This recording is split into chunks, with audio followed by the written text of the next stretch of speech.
The door abruptly opened. "Having a nice chitty-chat, boys," the concierge said as she shut the door behind her. Gavin instantly apologized. Luke's apology came a couple of seconds later. "Stand," she said. "Nails," she said. "Good," she said. "Sit," she said. Luke sat, dragging his tiny tunic over what little of his lap it could cover, which isn't much. If you get bored whilst waiting, comb your hair, check your nails, tidy your lipstick, powder your nose, maybe even check your tunic for specks of dust, bits of fluff or the occasional stray hair, she listed. "We don't want to see you chatting.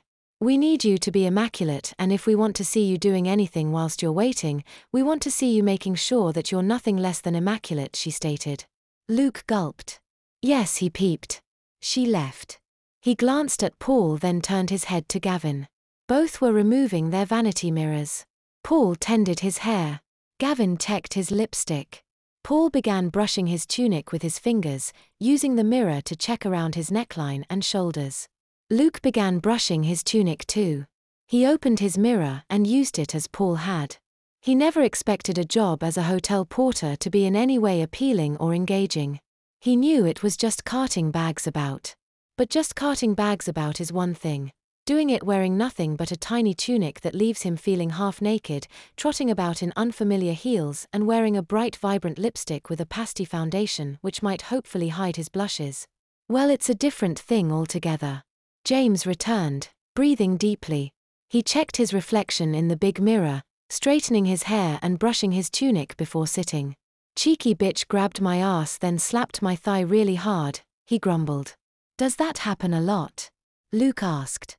James replied with a single tut, before turning away and grumbling to himself. Luke pulled the comb from his makeup bag and began pulling it through his hair. He'd had it cut especially a couple of days previously.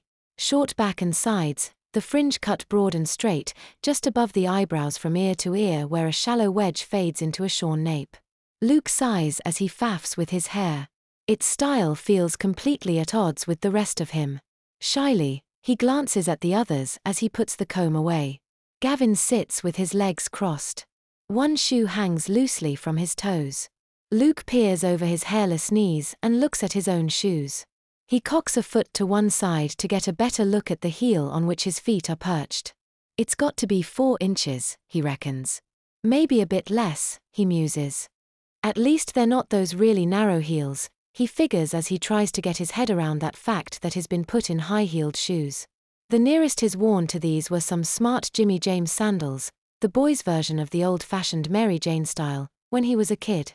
They only had an inch high heel and he only wore those on special occasions such as a wedding or anniversary. Luke recalled the awkward walk from the changing rooms, down the long corridor to the foyer and reception desk. Instinct told him to compensate for the heel by keeping his knees a little bent. "Straighten your legs," the concierge barked. "You're not a mannequin, walk normally," she blasted. "Relax the hip, loosen the knee and tighten the ankle," she advised. He didn't know where to start. Relax the hip. Loosen the knee. What does that even mean? "That's better," she announced. "Always presume you're being followed. We want to see confident strides and a nice straight leg on the back step," she said. Again her instructions baffled him, but he did his best. "Good," she said. "I'm yet to see a boy who hasn't taken to heels within the hour," she claimed. As Luke sits in the waiting room, glaring at his vertiginous heels and wondering if there's anything appealing about a pair of suede loafers with their distinctive toe and broad tiny tongue, in the same garish color as his tunic, nails, and lipstick, he sighed the deepest of sighs. How much time will he have to spend stuck in the waiting room with nothing to do but check his lipstick and comb his hair?